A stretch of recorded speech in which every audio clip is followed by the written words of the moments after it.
Washington, D.C. 1995. The U.S. government declassifies the Stargate Project, a secret Army unit that employed people with psychic abilities as spies. The clandestine unit gathered intelligence about persons, places, and events from great distances by sensing with their mind, a practice called remote viewing. During the 1970s, President Jimmy Carter's administration used remote viewers to locate a downed Russian spy plane in Africa. You talk to any of the old remote viewers, the ones from the Stargate program, they'll tell you how accurate and how important and how relevant their information was. John Vivanco has been a remote viewer for over 20 years. I worked with corporations as a professional remote viewer on these projects. Corporations, intelligence, counterterror for the FBI after 9/11. Remote viewing fits into ESP, but remote viewing is also kind of like the Swiss Army knife of psychic functioning, because it kind of uses all of these different aspects of ESP in order to get information on things.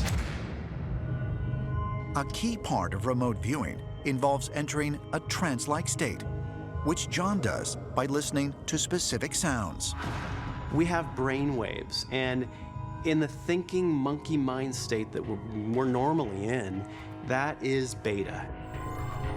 If you think about an EEG, that's very high peaks and valleys, moving fast.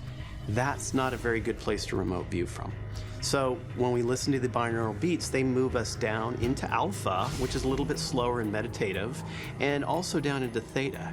And we like to stay in the alpha to the theta zone using that tool in order to get the best information.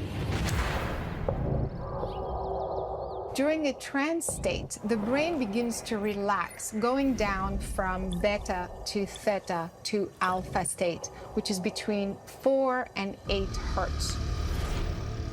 Prophets and seers tap into the theta layer of reality, where they are extremely relaxed, which allows them to receive visions and imagery beyond the normal human perception.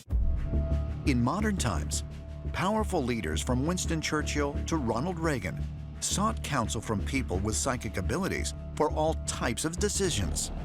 What leader wouldn't benefit from knowing what lies around the corner, whether it's good news or bad news? And perhaps have the opportunity to try to prevent something catastrophic from happening on their watch. So I think this is just a continuation of something that has been with us since the dawn of civilization. In the 1970s, this French philosopher by the name of Dr. Jean Chiron proposed that each and every single particle that's in existence throughout the entire universe contains the entire knowledge of the universe. He called that the eternal spirit. And he said, and this is my favorite quote of the entire book, that the brain is the last untamed beast in the universe. Is it possible that the next step in human evolution depends not on our mastery of technology, but on the mastery of our own minds? Will our ascension into the stars come not through physics, but something more? We think that we need a machine to make us more intelligent, to make us more superior and enhance our ability. But you have access to certain powers and capabilities way beyond the machinery. The human brain has the ability to communicate with other beings, other dimensions and realities. Some people believe that the prophets and seers may have a hybrid extraterrestrial lineage.